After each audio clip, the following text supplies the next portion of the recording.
الرحیم اللہم صلی علی محمد وعلی آل محمد وبعد۔ آج جس ٹاپک پہ ہم ڈسکشن کریں گے وہ ہے توحید، اور یہ بہت امپورٹنٹ ٹاپک ہے آج کے دور میں۔ اور توحید کو سمجھنا اور سچی اور پکی توحید میں ماننا، یہ آج کے دور میں جس انسان کو نصیب ہو جائے وہ اللہ کا ولی ہے۔ اور توحید کیا ہے کہ اللہ تعالیٰ کی ذات اکیلی ہے، اس کا کوئی شریک نہیں، اور وہ ایک ہے الوہیت میں، ربوبیت میں، اپنے اسماء اور صفات میں۔ یہ توحید کی اقسام ہے۔ اگر ہم توحید کی اقسام پہ بات کرتے ہیں تو یہی اس کی تعریف ہے توحید کی، کہ اللہ ایک ہے اپنی الوہیت میں، ربوبیت میں اور اسماء اور صفات میں، اور یہی اس کی مختلف اقسام ہیں توحید کی۔ اور اس کی اقسام میں اگر ہم دیکھیں تو الوہیت کو اگر ہم ڈیٹیل سے سمجھنا چاہیں تو ہم کہتے ہیں کہ اللہ ایک ہے، اس کا کوئی شریک نہیں،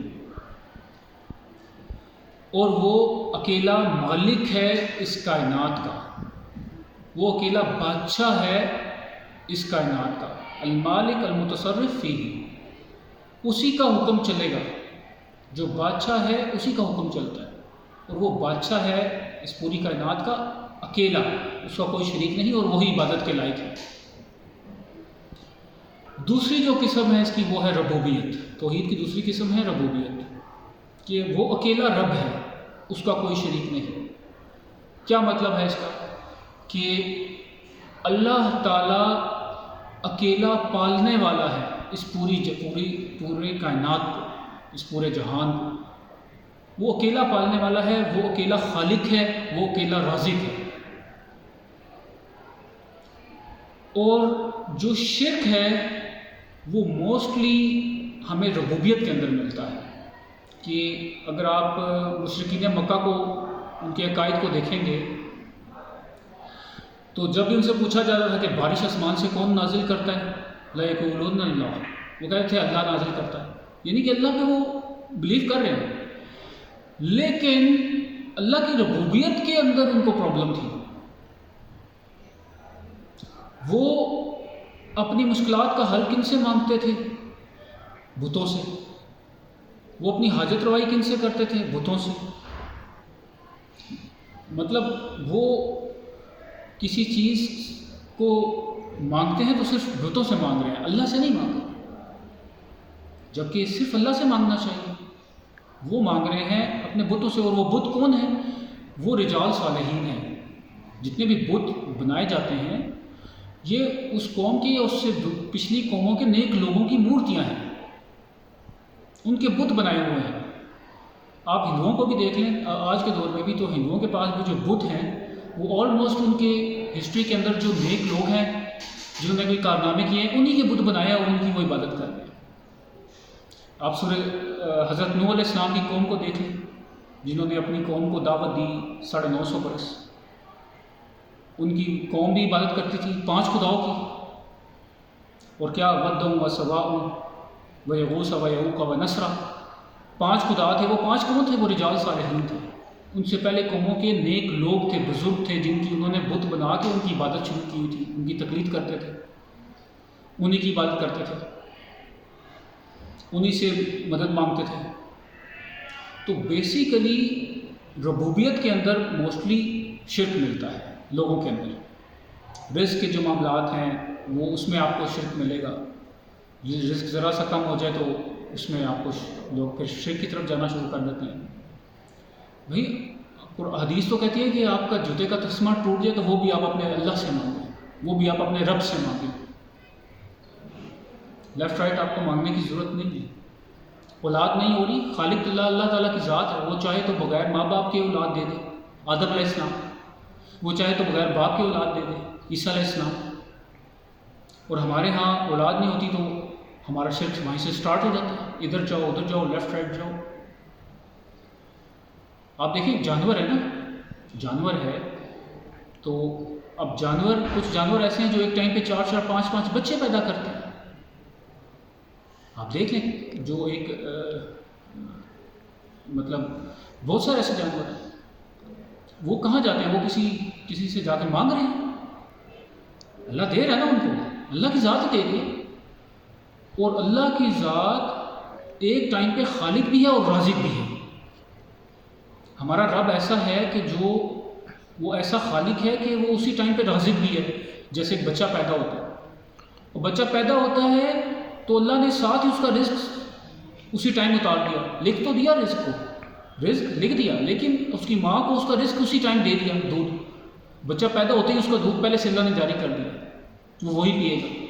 وہ خالق بھی ہے، رازق بھی ہے. تو مشکل کشائی صرف اللہ کی ذات کر سکتی ہے، اور کوئی نہیں کر سکتا، صرف اللہ کی ذات کرے گا.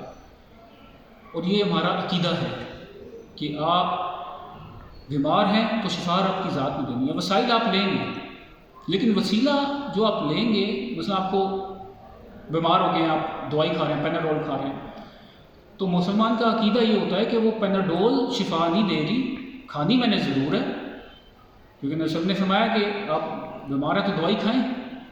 لیکن عقیدہ یہ ہے کہ دوائی شفا نہیں دے گی، شفا مجھے اللہ کی ذات دے گی، دوائی مجھے شفا نہیں دے گی. اور اسی طرح سے جب آپ دم کرتے ہیں کسی کو، یا آپ اپنے آپ کو خود دم کرتے ہیں تو سورہ فاتحہ پڑھی جاتی ہے. تو یہ یاد رکھیں، سورہ فاتحہ آپ کو شفا نہیں دے سکتی، شفا آپ کو اللہ کی ذات میں دینی ہے. سورہ فاتحہ ذریعہ ہے، شفا کی ایک وجہ بن سکتی ہے، لیکن دینی شفا رب کی ذات میں ہے. تو توحید کا تقاضا یہی ہے کہ اسی سے مانگا جائے. اور اسی لیے اللہ کے رسول صلی اللہ علیہ وسلم کیا کہتے تھے؟ اللہم لا مانع لما اعطیت، اے اللہ جس کو تو دینا چاہے اسے کوئی روک نہیں سکتا، اس سے کوئی چیز. ولا معطی لما منعت، جسے تو کوئی نہ دے کوئی چیز تو اسے کوئی دے نہیں سکتا. کیا مطلب ہے؟ کہ کل کائنات اکٹھی ہو جائے، جن و انس، پوری کائنات کی مخلوقات اکٹھی ہو جائیں، اللہ ایک انسان کو ایک چیز نہیں دینا چاہتا، تو سب مل کے اس کو وہ چیز نہیں دے سکتے جو اللہ اس کو نہیں دینا چاہتا. اللہ نہیں دینا چاہ رہا تو کوئی کائنات کی کوئی چیز اور پورے سب مل بھی جائیں تو اس کو دے نہیں سکتے. جب ایک چیز اللہ دینا چاہے اور پوری کائنات اس کو وہ چیز روکے، نہ دینا چاہے، تو وہ اس کو روک نہیں سکتے. تو یہ توحید کا تقاضا ہے. اور تیسری قسم اس کی ہمارے پاس ہے کہ اللہ کے نام اور صفات. اور دیکھیں، ہم کہتے ہیں کہ اللہ کے 99 نام ہیں، صفات ہیں، اور مطلب دیکھیں، اور وہ جو ہمارے پاس ایک ڈیٹیل آتی ہے، ہر قرآن کے سٹارٹ میں اللہ کے نام لکھے ہوتے ہیں.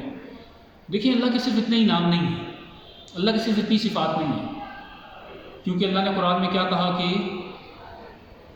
اس کائنات کے، اس دنیا کے تمام سمندر سیاہی بن جائیں اور تمام درخت قلم بن جائیں، تو اللہ کی نام، اللہ کی صفات کو لکھ نہیں سکتے. بے شک ان کی مدد کے لیے ڈبل ٹرپل یہ سمندر بھی آ جائیں اور درخت بھی آ جائیں، اللہ کے نام، صفات، اس کی ذات کے بارے میں اس کو مکمل نہیں لکھ سکتے. تو وہ لامحدود اللہ کے نام ہے، لامحدود اللہ کی ذات ہے، لامحدود اللہ کی صفات ہیں. یہ تو وہ ہیں جو ہمیں قرآن اور حدیث میں بتائی گئی ہیں، انہی کو ہم پڑھتے ہیں، انہی کو ہم مانتے ہیں. جبکہ اللہ تعالیٰ کے نام اور صفات اس کے علاوہ بھی بہت ساری لامحدود ہیں، اللہ کی ذات بھی لامحدود ہے. اور آپ وہ حدیث پڑھیں کہ جس میں نبی صلی اللہ علیہ وسلم نے دعا مانگی تھی، اللہم انی عبدک وابن عبدک وابن امتک ناصیتی بیدک ماض فی حکمک عدل فی قضاؤک اسألک بکل اسم ھو لک. اے اللہ میں تیرے سے دعا مانگتا ہوں، سوال کرتا ہوں تیرے ناموں کے وسیلے سے. کون سے نام؟ ہر وہ نام جو تم نے اپنے لیے رکھا. لکل اسم ھو لک سمیت بہ نفسک، وہ نام جو تم نے اپنے رکھے ہیں. او انزلتہ فی کتابک، اور وہ نام جو تم نے کسی کتاب میں اتارے، تورات میں، زبور میں، قرآن میں، یا اس سے پہلے کسی کتابوں میں. او علمتہ احد من خلقک، اور وہ نام جو شاید تم نے صرف کسی ایک شخص کو بتائے، کسی ایک نبی کو بتائے اور کسی کو نہیں بتائے. او استاثرت به فی علم الغیب عندک، اور وہ نام جو تم نے اپنی ذات کے ساتھ ساتھ پاس رکھے ہوئے ہیں وہ کسی کو نہیں بتایا، تجھے ان سب ناموں کا واسطہ ہے۔ مطلب بہت ساری چیزیں اللہ کی ذات کی ایسی ہیں جو ہمیں نہیں پتہ، یہ تو اللہ نے وہ جو چیزیں ہمیں بتائی ہیں قرآن اور حدیث میں ہمیں اتنی ہی پتہ ہے جو اللہ اور اس کے رسول نے بتایا ہے، اس سے علاوہ ہمیں نہیں پتہ۔ لیکن اللہ کی ذات صفات غیر محدود ہیں، اس کی لمیٹیشن نہیں ہے۔ تو جو اللہ کی صفات ہیں وہ دو اقسام کی ہیں، جمالی صفات بھی ہیں، جلالی صفات بھی ہیں۔ اللہ کی جو جمالی صفات ہیں مطلب آپ کہتے ہیں رحمان، رحیم، شکور، غفور، قدوس، سلام، اور دوسری جو قسم ہے وہ جلالی صفات کی ہے، جس میں آپ کہتے ہیں قہار، جبار اور ادزار اور متکبر، یہ اللہ کی جلالی صفات ہیں۔ تو اور یہ وہ صفات ہیں جو ہمیں قرآن اور حدیث سے ملتی ہیں، اس کے علاوہ بھی بہت ساری صفات ہیں جو ہمارے علم میں نہیں ہیں کیونکہ وہ لامحدود ہے۔ وآخر دعوانا الحمد للہ رب العالمین۔